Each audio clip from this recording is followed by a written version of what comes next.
E aí o que eu faço? Eu pego essa bolinha e coloco num chip. Ali no caso da Illumina, grande parte dos equipamentos, para vários dos equipamentos, a PCR em ponte e o sequenciamento acontece tudo no mesmo ambiente. No caso da Thermo, a gente vai pegar essas bolinhas, essas esferas que tem as cópias do meu alvo, tirar de onde elas estão e colocar num chip. Esse chip ele tem vários pocinhos, micropoços, mais ou menos como uma plaquinha de PCR. Só que uma plaquinha de PCR tem 96 poços e esse chip aqui, ele tem aí de 2 milhões a mais de 11 milhões, dependendo do chip. Tem chip com mais que isso, inclusive.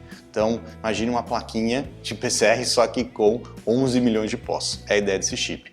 E aí, o que a gente vai fazer? A gente vai colocar as bolinhas ali e só cabe uma bolinha por pocinho. Então vocês estão vendo aqui um monte de pocinho e a gente vai colocar uma bolinha por pocinho, não cabe, não entram duas ali dentro, só uma por pocinho. E a reação de sequenciamento vai acontecer em cada um desses pocinhos individualmente. A gente vai olhar para dentro de um dos pocinhos. A gente vai olhar para dentro de um dos pocinhos. Então o que eu vou mostrar agora, eu vou mostrar em um fragmento, mas está acontecendo em todos os fragmentos dessa esfera aqui, em todos os pocinhos do chip. Entramos então na parte de sequenciamento da Thermo Fisher. Mais uma vez, o processo de sequenciamento ele é muito semelhante à extensão da PCR, ao passo da extensão da PCR. Então nós temos um DNA molde, um template que eu não sei a sequência. Aqui no meu caso eu estou mostrando a sequência para vocês entenderem como é que funciona o sequenciamento, mas é isso que eu quero descobrir na vida real. Eu tenho um primer que vai se ligar à extremidade, que no caso a extremidade é justamente um adaptador que a gente colocou na construção de biblioteca, uma DNA polimerase que vai adicionar nucleotídeo e nucleotídeo livre para ser incorporado. Qual é a diferença? A diferença é que em uma PCR a gente tem os 4 nucleotídeos livres para DNA polimerase e incorporando, formando as novas fitas. A TCG está tudo ali disponível para ela colocar. Aqui no caso não. Aqui a gente vai disponibilizar um nucleotídeo por vez. O equipamento ele tem a capacidade de pegar um nucleotídeo, jogar ali na reação, colocar dentro daqueles pocinhos e tirar esse nucleotídeo. Depois ele pega, coloca outro, a reação acontece e aí ele tira. Ele lava aquilo e coloca outro. Ele vai intercalando. A, tira A, põe G, tira G, põe C, tira C. Ele vai fazendo isso. Então aqui no meu exemplo, o primeiro nucleotídeo que a gente colocou, que o equipamento disponibilizou aqui para essa reação, para esse chip, para todos os pocinhos desse chip, foi uma guanina.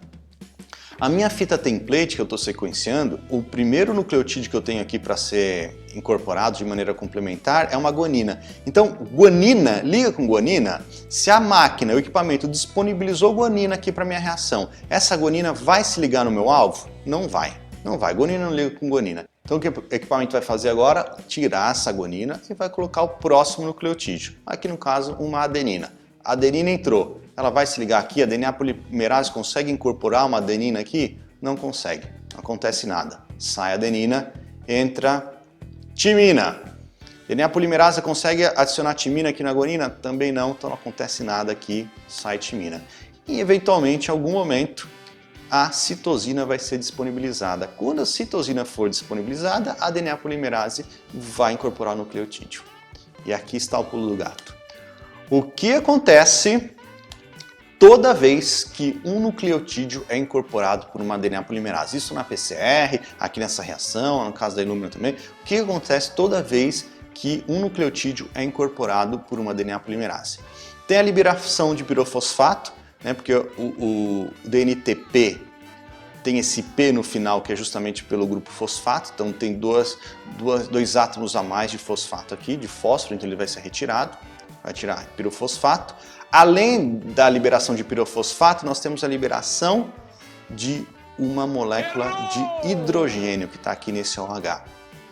A molécula de hidrogênio ela vai ser liberada, ela vai para a solução. Então a gente vai gerar a liberação de um íon H+. Quando a gente libera íon H+ numa solução, o que acontece com essa solução? O que acontece com o pH dessa solução? Ele cai. E o que é que cada pocinho do chip faz? Ele detecta variação de pH. É como se cada um daqueles 11 milhões de pocinhos do chip que eu falei para vocês, é como se cada um deles fosse um micro pHmetro, detectando variação minúscula de pH. Então, toda vez que um nucleotídeo é incorporado, tem a liberação de íon H+ na solução. Quando isso acontece, tem a variação do pH quando tem a variação do pH, o equipamento detecta, o pocinho detecta aquela variação. Então olha só, se eu não sei qual a sequência está sendo sequenciada, mas se a máquina disponibilizou uma adenina naquela reação para todos os pocinhos daquele chip, ela disponibilizou uma adenina e teve um pocinho ali que teve variação de pH, quer dizer que aquela adenina foi incorporada. Se foi incorporada, quer dizer que tinha uma timina. Então a gente começou a fazer o processo de sequenciamento agora, detectando variação de pH e sabendo que nucleotídeo foi disponibilizado. Então a primeira base a gente já sabe.